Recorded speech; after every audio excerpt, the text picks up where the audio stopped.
بسم اللہ الرحمن الرحیم. برننگ ایشو فلسطین ورسز اسرائیل جو جنگ جاری ہے، اس جنگ کی تفصیلات تو آپ سب نے اخبارات، ٹی وی اور موبائل فون کے ذریعے دیکھے ہوں گے، لیکن یہ ہے کیا؟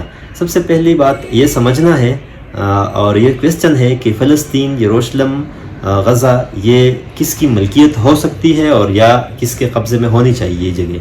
تو یہ ایک مکمل ڈیٹیل ہے. اس ڈیٹیل کے بعد آپ خود فیصلہ کر سکیں گے کہ یہ کس کی ملکیت ہو سکتی ہے اور یہ جنگ ہے کیوں.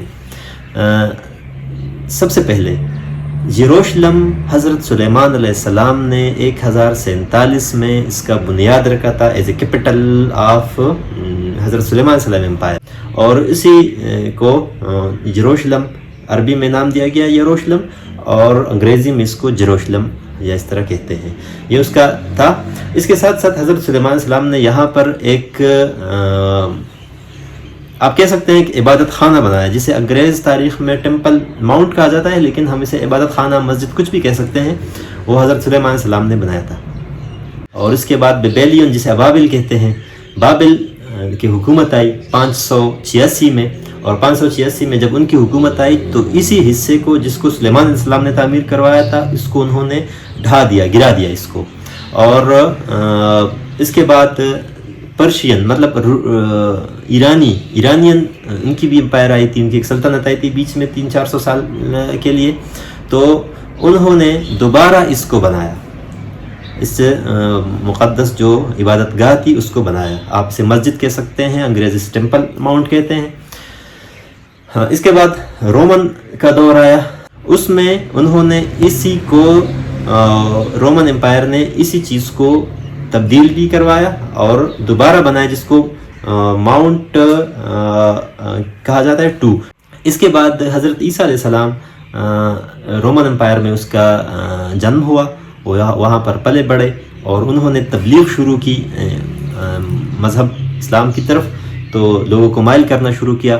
وہاں پر یہودی آباد تھے. حضرت موسیٰ علیہ السلام سے لے کر حضرت عیسیٰ علیہ السلام کے دور تک یہ یہودی اسرائیل یا بنی اسرائیل جسے ہم کہہ سکتے ہیں یہ آباد تھے. تو انہوں نے مخالفت شروع کی، اور مخالفت اس حد تک بڑھ گئی کہ انہوں نے عین یروشلم کے مقام پر حضرت عیسیٰ علیہ السلام کو پھانسی پہ چڑھایا. اور مسلمانوں کے عقیدے کے مطابق، ہمارے عقیدے کے مطابق وہ پھانسی پر نہیں چڑھے، لیکن وہ زندہ ہے اور وہ اگلے جہان میں گئے ہیں. ان کے رخصتی کے بعد حالات نے بالکل کایا پلٹ دی، کیونکہ حضرت عیسیٰ علیہ السلام جو ہے وہ ایک ایسے انسان تھے جس سے لوگ محبت کرتے تھے، اور ان کے ساتھ ہمدردیاں پیدا ہونے لگی. ان کے فالوورز کے ساتھ، حواریین، ان کے کہہ سکتے ہیں عیسائی کرسچنز کے ساتھ لوگوں کی ہمدردیاں پیدا ہو گئی، اور انہی ہمدردیوں کے بیس پر نفرت پیدا ہو گئی جیوش سے، یہودیوں سے.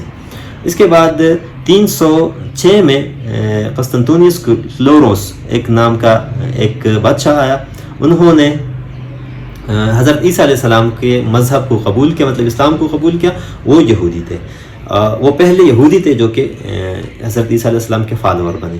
اور جیسے ہی وہ فالوور بنے، پوری اسٹیٹ میں جو جروشلم کے پورا اسٹیٹ ہے، جس میں غزہ بھی آتا ہے، فلسطین بھی آتا ہے، ساری جگہ آتی ہے، اس میں عیسائیت بالکل کہتے ہیں نا جنگل میں آگ کی طرح پھیل گئی. وہ کہ انہوں نے یہاں پر ایک چرچ بھی بنایا. اس چرچ کا نام دیا گیا چرچ آف دی ہولی سپیلچر. یہ ابھی بھی ایک طرف قائم ہے، جو کہ مسجد اقصیٰ ہے. اس مسجد اقصیٰ سے تقریباً 2 کلومیٹر کے فاصلے پر یہ چرچ اب بھی قائم ہے. تو حضرت عمر رضی اللہ عنہ نے کرسچنز کو شکست دی اور یہاں پر مسجد اقصیٰ کی تعمیر کی. تو ابھی یہاں پر 3 جگہ مقدس آتے ہیں. ایک مسجد اقصیٰ گئی جو حضرت عمر رضی اللہ عنہ کے دور میں اس کی تعمیر کرائی گئی.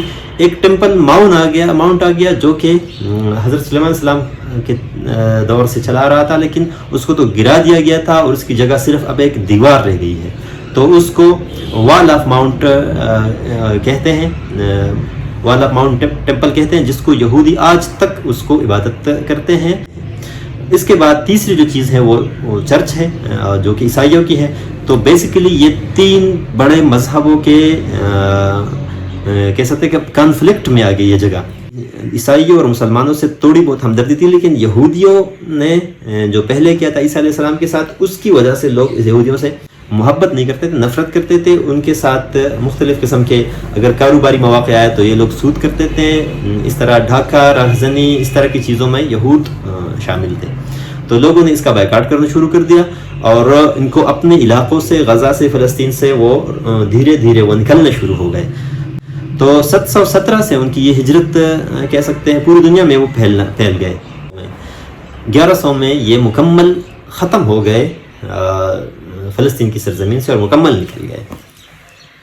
ایک آتھر آیا لیو نام کے, انہوں نے پہلی دفعہ ایک کتاب لکھی اپنے یہودیوں کے لیے, اور اس کتاب میں انہوں نے یہ مطالبہ رکھ دیا کہ چونکہ یہودیوں کی جو آبادیاں ہیں وہ خطرے میں ہیں, لوگ پوری دنیا میں ہیں, ہر جگہ پر ان کو ہیٹ ملتی ہے, نفرت ملتی ہے, تو اس لیے ان کو اکٹھا ہونا پڑے گا. تو یہیں سے سٹارٹ لی زیونزم نے. زیونزم کہتے ہیں یہودیت کی جو تنظیم ہے, جنہوں نے اپنے لیے ایک الگ ملک اس کا سوچا اور وہ ملک بنانا چاہ رہے تھے, تو یہیں سے وہ رکھی گئی.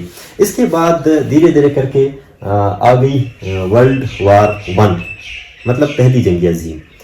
اب یہاں سے کہانی بدل گئی. پہلی جنگ عظیم جو کہ 1914 میں شروع ہوئی, 1922 تک جاری رہی. اب اس جنگ عظیم میں پوری دنیا 2 حصوں میں بٹ چکی تھی, ایک جرمنی سائیڈ اور ایک برٹن سائیڈ, برطانیہ. جرمنی کے سائیڈ پر خلافت عثمانیہ تھی جو کہ مسلمان تھی, اور یہ جو جگہ تھی فلسطین, یہ خلافت عثمانیہ کے انڈر آتی تھی, مسلمانوں کے خلافت کے انڈر آتی تھی. اور اس کے علاوہ حجاز اور اس طرح ترکی اور مصر, یہ سارے علاقے جو تھے وہ خلافت عثمانی کا حصہ تھے. اس کے اگینسٹ میں برطانیہ کے ساتھ تھے یونائٹڈ اسٹیٹس, USSR, رشیا, اور اسی طرح اور بھی ممالک ان کے ہم نوا تھے, فرانس وغیرہ. تو انہوں نے یہ جنگ جب چھڑ گئی تو اسی موقع کا فائدہ اٹھاتے ہوئے بیسیکلی آپ کو یہ معلوم ہوگا کہ جرمنی جو ہے وہ وہاں پر عیسائیت تھی اور وہ یہودیوں سے ویسے بھی نفرت کرتے تھے, اور وہ انہوں نے یہودیت کے خلاف بہت کیا تھا. تو اس وجہ سے ان کی نفرت تھی یہودیوں سے, اور اسی نفرت کی وجہ سے یہودی بھی جرمنی کے اگینسٹ ہو گئے برطانیہ کے سائیڈ پر. یہ جنگ چھڑ گئی. اب اس جنگ میں یہودیوں کو یہ دلاسا دلایا گیا کہ جیسے ہی ہم جنگ جیتیں گے آپ کو آپ کا ڈیزائرڈ کنٹری جسے آپ اسرائیل کہتے ہیں وہ مل جائے گا. یہ ان کے الفاظ تھے اور اسی طرح ان کو یہ دلاسا دیا گیا. اب جنگ چھڑ گئی. جنگ میں جرمنی کو شکست ہوئی, وہ جیت گئے. برٹن کی جو الائنس تھی وہ جیت گئی. 1914 میں آ گیا برٹن کے انڈر. اس کے ساتھ ساتھ جو کہ یہودیوں کی جو تنظیمیں تھی وہ زمینیں لے رہی تھی, لوگوں کو پیسے دے رہے تھے, اور غزہ میں اور اس طرح کے مختلف علاقوں میں وہ زمینیں لے رہی تھی, یا زبردستی لے رہے تھے یا مطلب پیسے دے کر لیکن لے رہے تھے. اب دھیرے دھیرے کر کے 1914 میں جس کی تعداد تھی 30,000 یہودی تھے فلسطین میں, اور 4,70,000 جو تھے وہ عرب تھے. اب دھیرے دھیرے کر کے 1936 تک کی تعداد ہو گئی تھی 80,000 یہودی ہو گئے تھے, اور اسی طرح ہو گئے تھے 1945 تک. یہ کرتے کرتے یہ تعداد 1.5 لاکھ تک یہودی کی تعداد آبادی چلی گئی, اور 3 لاکھ آبادی رہ گئی عرب کی, فلسطینیوں کی, کہ ابھی اقوام متحدہ بن چکی تھی 1948 میں, اور 50-60 ممالک نے یہ عہد کر لیا تھا 1947 میں کہ آپ ہم پیس کی طرف جا رہے ہیں, امن کی طرف جا رہے ہیں. تو یہ ساری چیزیں جو اقوام متحدہ کی ذمہ داری لگائی گئی. اب فلسطین کا جو ایشو تھا وہ بھی اقوام متحدہ کے ساتھ لگایا گیا کہ ہاں یہ بھی جو جگہ ہے یہ اقوام متحدہ کے ساتھ ہوگا. اب اقوام متحدہ 11 ملکوں کی کمیٹی بنائی, وہ کمیٹی چلی گئی اور انہوں نے ایک رپورٹ بنائی کہ 1/3 یہاں پر یہودی رہتے ہیں اور 2/3 یہاں پر مسلمز فلسطینی رہتے ہیں, اور زمین جو ہے وہ صرف 6% الاٹڈ ہے یہودیوں کو, باقی 94% جو ہے وہ مسلمز کے ہاں ہے. اس رپورٹ پر اقوام متحدہ نے یہ فیصلہ کر لیا کہ یہودیوں کو جیوش کو الگ ایک کنٹری دی جائے گی ان کی آبادی کے لحاظ سے, دوسری کنٹری دی جائے گی فلسطین مسلمانوں کو, ان کی آبادی کے لحاظ سے، اور جو کہ مین جگہ تھی یروشلم، جہاں پر تینوں بڑے مذاہب کا کنفلکٹ رہا ہے ہمیشہ سے، ابھی تک رہا ہے، تو یروشلم اقوام متحدہ کے انڈر رہے گا، وہ کسی کے پاس نہیں ہوگا۔ تو یہ فیصلہ ہو گیا۔ اس فیصلے میں چند لوگوں نے ساتھ دیا، چند لوگوں نے ساتھ نہیں دیا، اگینسٹ ہو گئے، لیکن یہ فیصلہ اقوام متحدہ میں لیا گیا۔ یہ فیصلہ چونکہ منظور نہیں تھا عرب کو اور پوری امت مسلمہ کو منظور نہیں تھا، اور وہ نہیں مان رہے تھے، تو عرب ممالک جس میں مصر ہے، جس میں سعودی عرب ہے، جس میں عمان ہے، جس میں جورڈن ہے، یہ ساری ممالک نے مل کر حملہ کر دیا اسرائیل پر، بمباری کی، ان پر چند دن ان کا محاصرہ رہا، لیکن اسرائیل نے دوسرے طاقتوں جس میں سے UK آ سکتا ہے، ان کی طاقتوں کے بل بوتے پر ان کے قبضے کو ناکام بنا دیا۔ نہ صرف ناکام بنا دیا بلکہ غزہ کی پٹی کو بھی انہوں نے ایک حد تک گھیر رکھا تھا، اور درمیان میں جو یروشلم تک کا علاقہ تھا ان میں بھی کافی سارا علاقہ انہوں نے اور بھی بڑھا دیا۔ تو یک تنہا اسرائیل نے 1948 میں سارے عرب ممالک کو شکست دے دی اور فلسطین کو واگزار کرایا گیا۔ اب 1967 میں عرب اسرائیل وار دوبارہ شروع ہو گئی، کیونکہ PLO تھی، PLO انہوں نے بنائی تھی، اور PLO کی وجہ سے ان کی دوبارہ جنگ جاری رہی، لیکن اس PLO کی ناکامی کچھ بھی کہہ لے، لیکن یہاں پر انہیں کامیابی نہیں ملی، اور دوبارہ وہ جو تھے وہ ناکام ہو گئے۔ جنگ ہو گئی 67 میں، 6 دن کا محاصرہ رہا۔ 6 دن کے محاصرے کے بعد اسرائیل نے پوری دنیا کو حیران کر دیا کہ تنہا انہوں نے سارے عرب ممالک کے بعد پھر شکست دے دی۔ اس کے بعد 1969 میں یاسر عرفات آتا ہے۔ یاسر عرفات جو ہے وہ PLO کا صدر بھی تھا اور پرائم منسٹر بھی تھا، اور انہوں نے صلح کی طرف کوششیں شروع کی، اور پہلی دفعہ یاسر عرفات کے دور میں صلح کی طرف اس طرح کوشش ہو گئی کہ انہوں نے پہلی دفعہ اسرائیل کو ایکسیپٹ کرنا شروع کر دیا۔ ابھی تک تو وہ ایکسیپٹ ہی نہیں کرتے تھے اسرائیل کو، اور کرتے کرتے 1993 میں یاسر عرفات نے ان کے ساتھ ہاتھ ملا لیا، ان کے ساتھ وائٹ ہاؤس جو تھے امریکہ میں، اس میں ان کی ملاقات ہو گئی، اور یہ جو کانفلکٹ تھا ایک حد تک یہ سالو ہو گیا۔ لیکن بات یہاں رکی نہیں تھی، کیونکہ اسرائیل کی طرف سے عام شہریوں پر بمباریاں ہوتی رہی، اسرائیل کی طرف سے عام لوگوں کو شہید کروایا گیا، تو ہر ایک گھر سے کوئی نہ کوئی شہید، کوئی نہ کوئی جنازہ ضرور اٹھا تھا۔ اسی لیے ان لوگوں میں ایک بیداری پیدا ہو گئی تھی 1988 میں، اور انہوں نے حماس کے نام سے ایک آرگنائزیشن بنائی۔ حماس ان لوگوں کی تنظیم تھی جو کہ PLO کے اگینسٹ تنظیم تھی۔ PLO جنگ کے راستے پہ نہیں تھے، حماس جنگ کے راستے پہ اس لیے تھے کہ ان کی کوئی قریبی، کوئی عزیز، کچھ بھی وہ شہید ہوا تھا اس جنگ میں، تو اس وجہ سے وہ ریونج کی شکل میں اس میں شامل ہو گئے تھے جذباتی طور پر۔ اتنے زیادہ ٹرینڈ تو تھے نہیں، لیکن پھر بھی انہوں نے گوریلا فائٹ سٹارٹ کی اسرائیل کو، اور کافی نقصان بھی کافی حد تک ان کو پہنچایا بھی۔ اب یہ پوری سٹوری ہے۔ حماس اب تک جنگ لڑ رہی ہے، اس پر حق کس کا بنتا ہے، پوری صورتحال آپ کے سامنے میں نے رکھ دی۔ اس کے علاوہ بھی تفصیلاً آپ جا سکتے ہیں، اس کو سرچ کر سکتے ہیں، لیکن یہاں پر 3 اس کے اونرز جو ہے وہ مانتے ہیں کہ ہم اس کے اونرز ہیں۔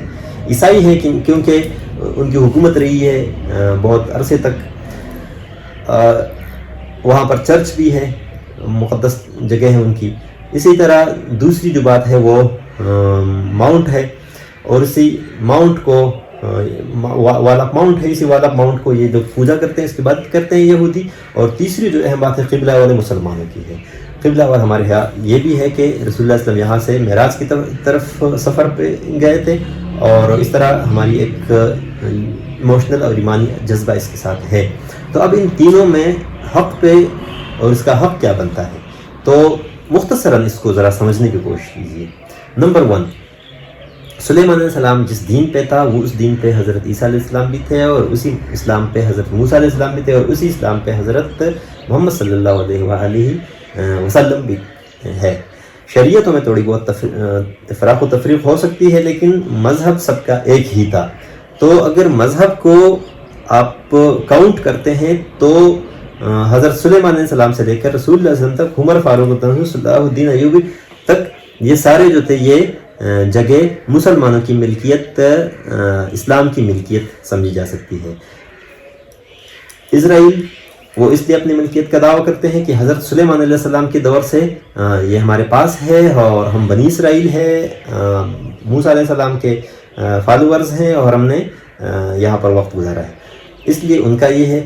عیسائیوں کا یہ ہے کہ وہاں پر اس کی حکومت رہی ہے رومن امپائر میں، اور انہوں نے یہاں پر چرچ بھی بنوایا تھا۔ تو یہ تینوں چیزیں ہیں، آپ تفصیل سے اس کو اور بھی دیکھ سکتے ہیں، مختلف کتابوں میں بھی دیکھ سکتے ہیں، لیکن ہر ایک کی اپنی اپنی ایک پوائنٹ آف ویو ہے، اس کو آپ خود فیصلہ کر لیجئے کہ کیا ہو سکتا ہے۔